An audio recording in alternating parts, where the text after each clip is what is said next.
Assalamu alaikum, peace be with you. I'm your brother in faith, Shabir Ally. We're dealing this Ramadan with questions of faith and doubt, 30 big questions. And so far, we've been looking at questions relating to the existence of God and belief in scriptures and prophets. Now I want to turn towards science and rationality. And the question I want to address now is, what is the purpose of life?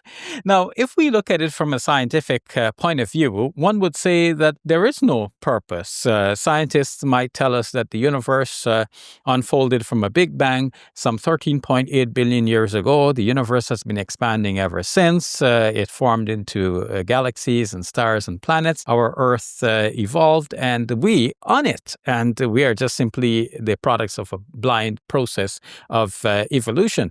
And as to what will happen in the future, some scientists think that eventually the universe will fall back in on itself in what is called a big crunch. So with this in mind, it looks like there is no purpose in life. It looks like a blind process coughed us up in the first place and will swallow us up in the second place and in the final end of all things. So then, what would then be the purpose of life? There would be no purpose. What about within religion?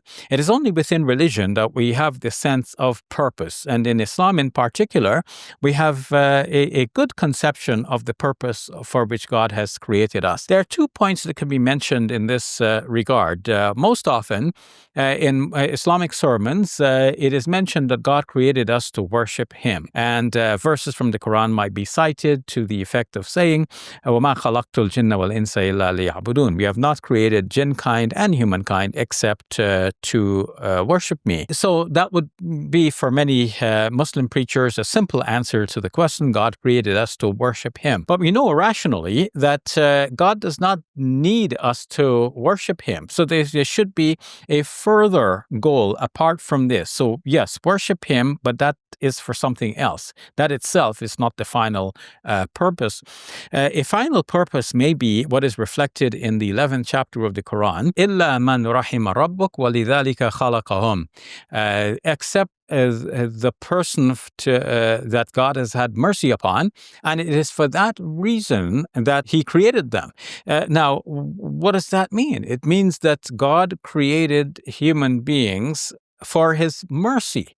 So putting the two together, we can say, yes, God created us to worship Him, and He created us for His mercy. And that is because the way to get His mercy would be to worship Him. So it's as if we have a faucet. The way to get the water into our home is to turn on the faucet. So the way to get the mercy of God is to worship God. God's mercy has been described by Moses Maimonides as an overflowing fountain. So it's as if God had all of this mercy to bestow, but there is no one to receive that mercy. So God created human beings in order to receive that mercy. And of course, we'll receive that mercy by aligning ourselves with God, by tuning into His frequency, so that we can get His revelation, His inspiration, His guidance throughout our lives to do good things, to stay away from harm, things that will harm us in this life and harm us in the life hereafter.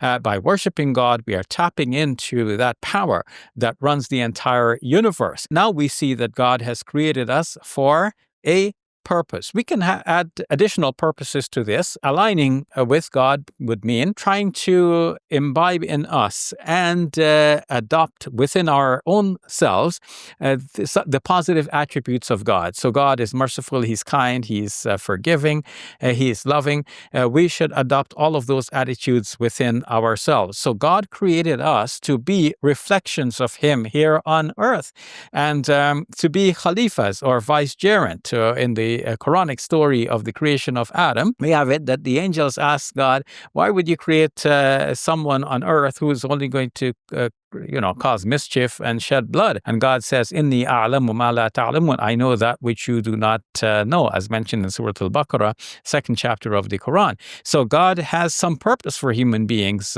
on this earth. And He said to the angels, Inni ja'ilun fil ardi khalifa.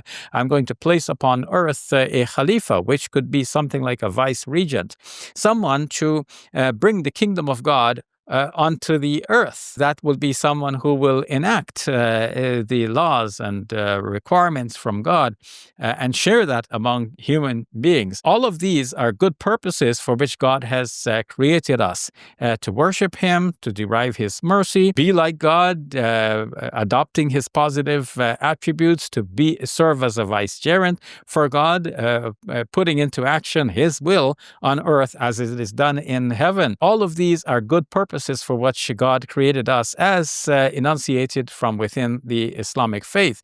If we go back to what we were talking about regarding the scientific view earlier, if one adopted the scientific view, one would have to say there is no purpose in life. We have to make our own purpose, which sounds good, but then how do you make your own purpose? Everybody makes their own purpose, and people are at cross purposes with each other. But if we take that Islamic view, yes, there is a set of great purposes for which God created us, and we should align ourselves with those purposes, and we should try our best to fulfill the reason for which God has created us. Tomorrow, we will deal with another important question. That is, if everything is predetermined according to science and religion, then how can we be truly free? But in the meantime, I want to invite you to come out to our fundraising iftar this Saturday. And this is the last time I'm going to say this. This Saturday, come out to our fundraising iftar, please. Join us for that, to show your support for the work of the Muslim Media Hub. To get your tickets, go to muslimmediahub.com. I'm your brother in faith, Shabir Ally, signing off from Muslim Media Hub. Did you realize that most people have never stepped into a mosque or opened the Quran?